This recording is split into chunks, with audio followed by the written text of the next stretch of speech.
कहते हैं कि जब आप जी को परमात्मा की तड़प होगी, आपकी ऐसी स्थिति आ जाएगी, ना तो आपका कितना हसन दिल करे, ना किसी के साथ फालतू बोलना जी करे। आप ऐसे रहोगे जैसे उन क्या अगर ना यूँ बोलता नहीं, ना समय पर ढंग से रोटी खाता, ना नहाए धोए कपड़े में विशेष रुचि इसकी, न क्या कर यूँ पता नहीं क्या हो गया इसके उन्मुनसा रहे है। उन्मुनसा, ये उन्मुनी मुद्रा जो होती है, ये परमात्मा की तरफ एक विशेष तड़फ की प्रतीक होती है। परमेश्वर कबीर जी कहते हैं, कबीरा बैद बुलाइया, कबीर बैद बुलाइया, पकड़ के देखी बाँ नाड़ी देखी, बैद न वेद न जाने ही मेरा कर्क कलेजे माँ। वैद तो कहता है इसके कोई बीमारी नहीं, और घर वाले कह रहे हैं कि ये सूखता जा रहा है, ये बातें ना करता किसी तरह, नान दौड़ में इसकी रुचि ना, खान पीन में रुचि नहीं, कि तब बैठ के किसी से बोलता नहीं। तो परमात्मा कहते हैं ये एक विशेष कसक होती है प्राणी का, एक विशेष मुद्रा बन जाएगी आप। और ये कैसे बनेगी? इस ज्ञान से, और साथ में भक्ति आपकी चलती रहेगी। जब तक आपकी भक्ति वाली ट्यूब में और कितने पंचर हो रहा है, तो वो आप कमाई भी कर रहे हो, लेकिन वो स्थिति अभी नहीं आ रही, तो आपके पंचर हो रहे हैं, क्योंकि आप अभी अपनी कमाई को दुआओं के माध्यम से बच्चों में या किसी परिवार के सदस्य को वितरित कर रहे हो। अपने चारों पल्लों को अच्छी तरह पकड़कर सुरक्षित करो, और फिर कुछ दिनों में देखना आपकी कैसी स्थिति आ जाएगी।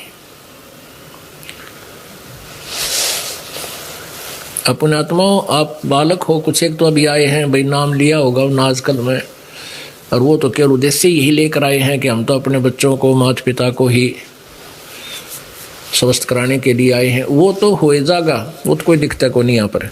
अब इन पुस्तकों को पढ़कर अधिकतर कुछ तो बुद्धिमान आते हैं कल्याण के लिए, 80% वो दुखी प्राणी आते हैं जो 20-20, 30-30 वर्ष तक दूसरे साधनाएं कर रहे थे, और घर में सारी बिरानमाटी, सारे दुख आग खड़े हुए।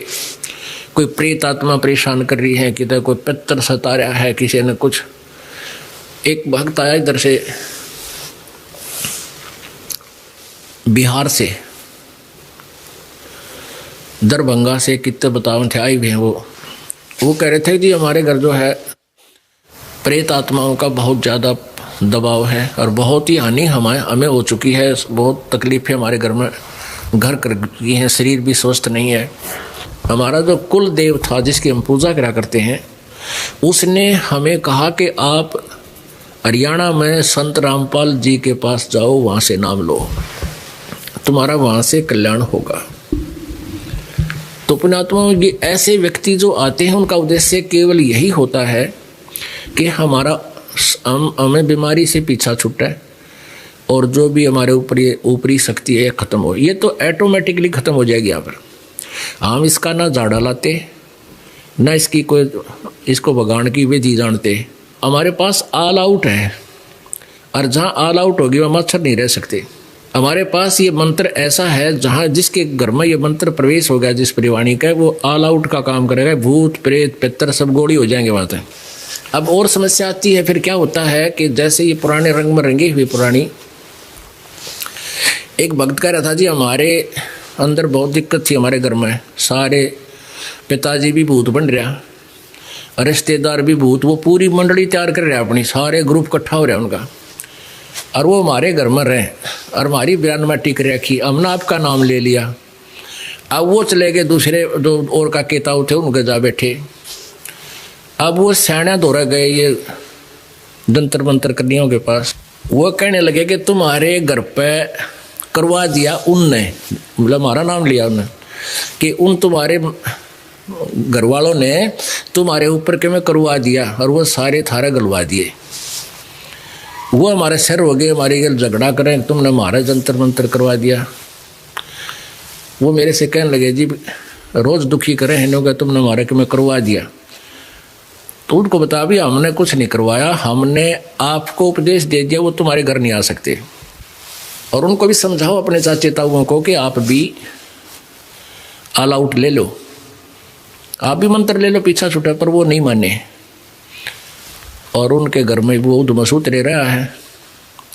परमात्मा कबीर परमेश्वर कहते हैं कि जब मेरी शरण में प्राणी आ जाता है, ये देवी देवता पितृ भूत मेरे पास आते हैं और हाथ जोड़ के खड़े हो जाते हैं, हे परमात्मा अब हम कहाँ जाएं, आपका जहाँ उपदेश हो गया वहाँ तो हम रह नहीं सकते, अब हमने ठोर बताओ। परमेश्वर कबीर कहते हैं जो हमको पूजा नहीं उनको लूटो खाओ। देवी देव ठाडे भय, ठाडे माने आगे खड़े हो गए, हमको ठोर बताओ, जो हमको पूजे नहीं तुम उनको लूटो खाओ। कि जो मेरी पूजा नहीं करते उनको लूटो खाओ, वो तुम्हारे लिए छोड़ रखे काल के, वो काल के लिए हैं। जो भगवान की सत साधना नहीं करते उनको लूटो खाओ। तो पुण्यात्माओं एक समस्या और आती है आपके ऊपर ऐसे ही कि जो आपके घर से तो भाग जाएंगे, फिर पड़ोसी वो तो जाएंगे उनके रिश्ते और काके तवा में जो पुरानी रिश्तेदारियाँ वहाँ पहुँच जाएंगे। ऐसे ही भक्त कह रहा था जी हमारे, ये नाम ले रखा पूरे परिवार ने, कैसे ही मेरा पिताजी भी और साथ में और भी कई मंडली इकट्ठी हो रही है, इकट्ठे हो जाते हैं। जैसे जिनकी भूत योनि होगी तो वो उसी ग्रुप में आ जाते हैं, फिर वो पूरा पितर ग्रुप बन जाता है। और इस भूत की आयु बहुत लंबी होती है, ये 100 वर्ष 200 वर्ष 300 वर्ष तक भूत की योनि को भोगते रहते हैं। इनमें बहुत ज़्यादा कष्ट होता है प्रेत योनि में। ये सूक्ष्म शरीर होता है इनका, स्थूल शरीर नहीं होता।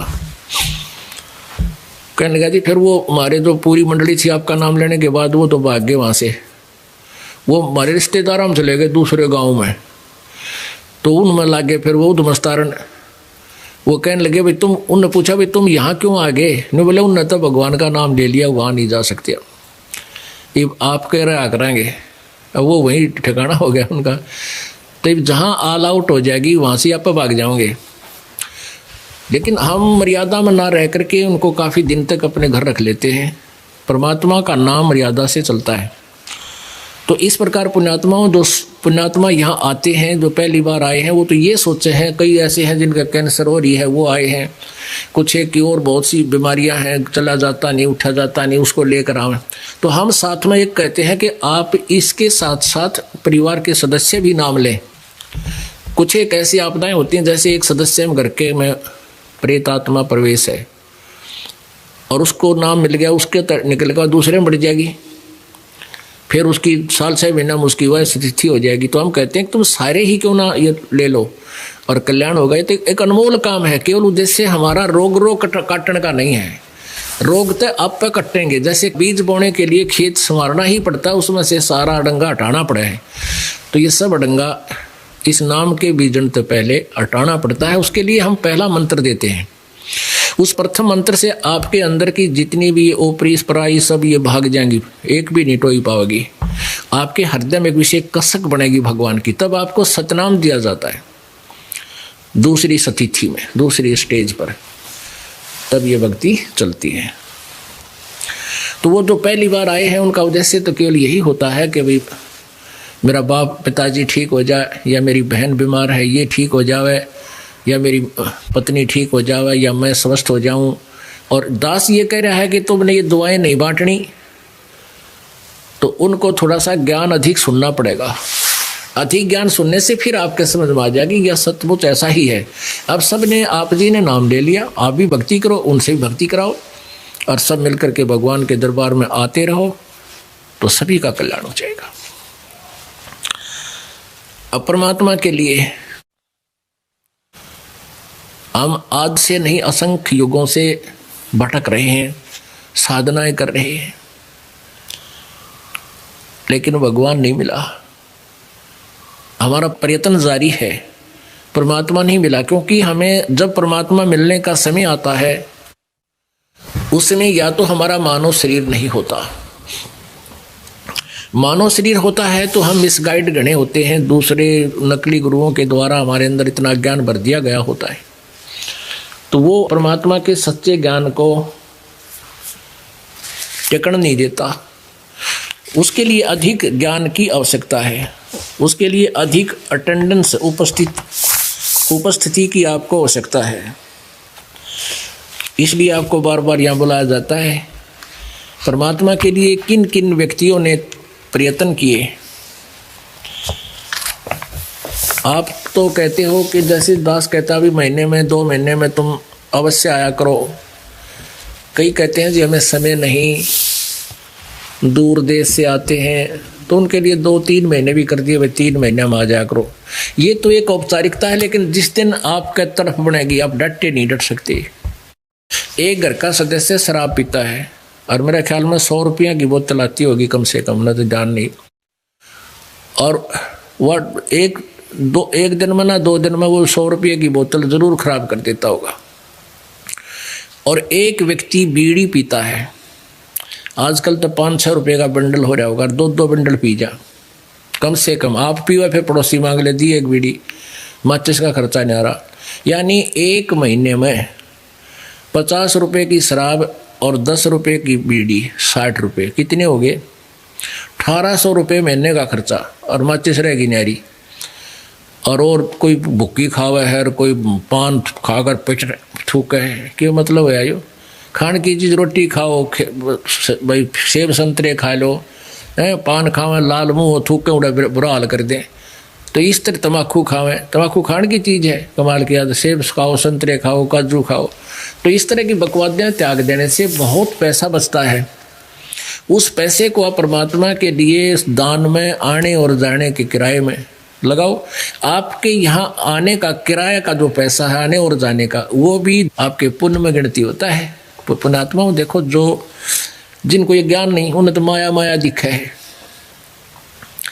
अब जैसे एक किसान था, एक किसान खेत में गेहूं बोया था, बीज रहा था।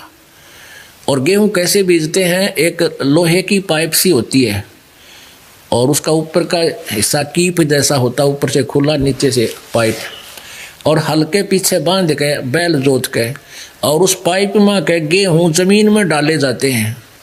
हल्स की फाली जो होती है गेहूं में खूड बनाती चलती है, एक लाइन सी खींच देती गहरी, और उसके अंदर से गेहूं डलता चला जाता है मिट्टी में, बीज, वो गेहूं के दाने, और ऊपर से मिट्टी ऑटोमेटिकली उस पर आ जाती है। एक कोई व्यक्ति था जो शहर में जन्मा, शहर में ही पला, और उसकी नौकरी लग गई यहाँ एक रूरल क्षेत्र में, ग्रामीण क्षेत्र में। वो पहली बार आयागा अपनी ड्यूटी पर। उसने देखा किसान खेत में गेहूं बोया था, वो देख कर खड़ा हो गया, भाई वो क्या कर रहे हैं? उसने देखा कि गेहूं को एक थैले में डाल रखा काख में, और उसमें से उठा कर पाइप के माध्यम से मिट्टी में गिर है, जमीन में डाल रहा है। तो उसने उस शहर के बाबूजी ने कहा, भाई रोकना रोकना रोकना। कहाँ रुक गया भाई, क्या बात है? किसान ने सोचा कोई रास्ता पूछता होगा, उसने बैल रोक लिए। वो कहने तू क्या कर रहा है? अक मैं गेहूं बो हूँ। किसान बोला मैं गेहूं बो रहा हूँ। उसने कहा तू तो गेहूं को बर्बाद कर रहा है, पता है देश में वैसे खाद्य सामग्री की कमी है और गेहूं की कमी है, तू नाश कर रहा है, जमीन में बर्बाद कर रहा है। और उसने तो गेहूं देखे थे अपने ठेकिया में, लोहे की टंकियां में, और उसी से निकाल कर माता पिसवाया करती थी और रोटी बनाती थी। तो वो उसी दृष्टिकोण से उपदेश दे रहा है कि ये तो बड़े सुरक्षित रखने चाहिए, लोहे की टंकी में रखने चाहिए, इनमें तो हवा भी नहीं लगनी चाहिए, अरे तू मिट्टी में डाल रहा है, तेरा दिमाग खराब हो गया है। अब वो किसान ने सोचा ये गुग्गू कितना है क्या, इन्हें ना मेरा ये मन ने शिक्षा देने लग रहा है।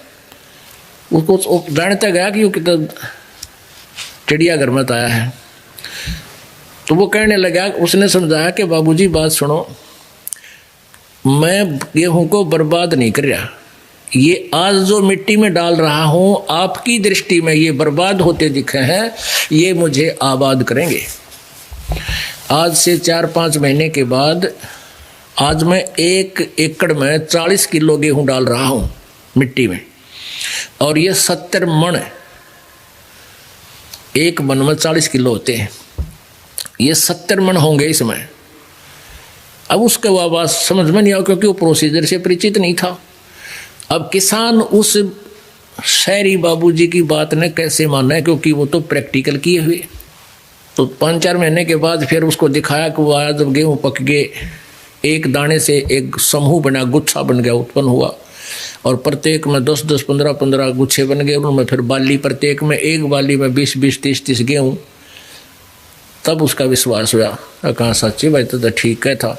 तो पुण्यात्माओं, आज जो इस ज्ञान से परिचित नहीं है, आप जी यहाँ आते हो, दान करते हो, तो वो आपके हो सकता परिवार के सदस्य भी हो सकते हैं इस प्रकार के, जो आपको कहेंगे कि तू नाश करेगा, तीसरे दिन सत्संग में चला जाता है, दान करते हो, तुम शर्म नहीं आती, पैसा कितना होगा, 100 प्रकार की अड़चने पैदा करते हैं। लेकिन आप जी परिचित हो इस मार्ग से, आप उनकी बातों में नहीं आ सकते, क्योंकि उनको तो आज आप बर्बाद करते नजर आते हो, जैसे उस शहरी बाबूजी ने लगा था, शहरी बालक ने लगा था कि ये किसान नालायक है, और किसान को पता था क्योंकि वो प्रैक्टिकल कर रहा, तो उसकी बात में वो नहीं आ सकता, चाहे कुछ भी कहो वो। तो पुण्यात्माओं, आपकी स्थिति इस ज्ञान से इतनी हो जानी चाहिए कि संसार कुछ भी कहे, अगर आपने उबरना है तो यही तरीका और दूसरा नहीं। ये ना जाने कितने वर्षों के बाद ये एक सत साधना प्रारंभ परमेश्वर करवाता, कबीर जी, किसी जीव के बस का नहीं ये कार्य प्रारंभ हो सके। आप जी ने प्रैक्टिकल भी देख लिया, कितने संत हैं बिना गिनती के, और किसी के साथ कोई खींचातानी नहीं, और इस दास के साथ कितना जुल्म करवा डाला इस काल ने, जनता को भड़का कर, राजा को प्रजा को पीछे ला कर, कि उसको पता था तेरा नाश होगा, इनको तो सच्चाई का पता लग गया, सब भाग जाएंगे यहाँ से सतलोक में। और लेकिन ये परमात्मा ने चला रखा है, ये जीव के बस का नहीं है, और जीव इसको चला भी नहीं सकता। तो पुण्यात्माओं, जैसे एक पहले ये दास गांव में पाठ करने जाया करते थे, सटाट दब किया, एक घर में हम पाठ करते थे 3 दिन का, जैसे ये अखंड पाठ दोनों तरफ चल रहा है ऐसे, तो 3 दिन मालिक की वाणी ये ज्ञान वहाँ चलता था, और दिन में भी रात में भी सत्संग करके परिवार के सदस्यों को या आस पास के आ जाते उनको खूब अच्छा रगड़ा लाया करते ज्ञान का, 3-4 दिन मिल जाते थे हमने। तो उनको ज्ञान से भी परिचित करवाते, और फिर उनके दुख तो इतने दूर हुए गिनती नहीं हो सकती। तो ऐसे फिर वो पाठ का उन्होंने महत्व का पता लगा। एक भक्त ने चौबारे बनवाए, उनके किवाड़ ना चढ़े थे, किवाड़, और उधर से पाठ रखवा दिया। हम पाठ करने गए हुए थे, जिसके घर पर पाठ हो रहा था उपदेशी थे, उनका खुद भाई दूसरा, वो नाम नहीं ले रखा था, उपदेशी नहीं था। फिर 2 उपदेशी नहीं है, ज्ञान से परिचित नहीं, उसके विचार तो ऐसे ही होते हैं। कहता है एक रिश्तेदार आ गया, बहन का बटेऊ पति, और बच्चे बोले फूफा जी आप पियो दारू और बीड़ी, आज हमारे पाठ चल रहा है, आप हमारे दूसरे अंकल का चले जाओ, चलो वहाँ छोड़ आते हैं। वो बोला मैं आपका चला जाऊँगा, वहाँ तुम घनी छोड़ गाओगे, यानी महसूस सा किया, खाना खुना भी उसको वहीं खिला दिया। तो उसके जो दूसरे चाचा ने उस रिश्तेदार को खूब पढ़ा दिया कि तो नाश करेंगे, चौबारे बनवाए थे ऊपर, और उनमें किवाड़ ना चढ़वाए गए, 2,500 रुपये पाठ करा दिए। पहले वहाँ घर में हम पाठ करते थे, 2-2,500 रुपया खर्चा होता था, 2,500 रुपये पाठ करा दिए और किवाड़ ना चढ़वाए गए, देख नाश करेगा यूँ। अब वो रात में तो पी रहा था, सवेरा जब हम जा लिए उसके बाद आया, तीसरे दिन भोग लग जाता था, हम 1 बजे 2 बजे वहाँ से प्रस्थान कर जाते थे। तो उसके बाद बताओ थे जी, फिर आया हमारा रिश्तेदार हमारे पास, और हमने शिक्षा देने लगा, कहना तुमने तो नाश करना है, क्यों बर्बाद करते हो, यू के पाठ पाखंडी आ रहे थे, अच्छे अधूरे पाड़े थे, और किवाड़ ना चढ़वाए गए तेरे पे, और 2,500 रुपये खर्च कर दिए तेने। तो वो कहने लगा देखो कमाल की बात, वो स्वयं दारू पीवे, बीड़ी पीवे, और सारे उल्टे काम करे, और भगत ने शिक्षा दे, भगत ने यूँ के कर दिया, ऐसा नहीं करना चाहिए था। अब वो भगत उसकी क्यों कुर्बान का, जिसने इस ज्ञान का उनके घर पे ऐसा दुख था परमात्मा ने दूर किया, वो ना बताया उस पड़ोसी ने। फिर उसको समझाया कि किवाड़ भी चढ़ेंगे, सारे काम होंगे, किवाड़ के बिना चढ़े रहेंगे, और ये काफ़ी समझाने की चेष्टा की, पर वो नहीं माना। फिर वो कहने लगे हम भी ना माने, हम क्यों मानना थे उसके, जब वो हमारी अच्छी बात ना नहीं मानता तो हम भी नहीं मानते, हम भी नहीं माने, हम कैसे मान जाए। एक मजाक का चुटकुला है, एक टीचर क्लास में बैठा था और बच्चे शरारत कर रहे थे। एक व्यक्ति आकर बोला मास्टर जी, कहाँ भाई, अगे बच्चे नहीं डरते आप तो। उन्होंने बोला मैं क्या डर रहा हूँ इनते, मैं भी ना डरता।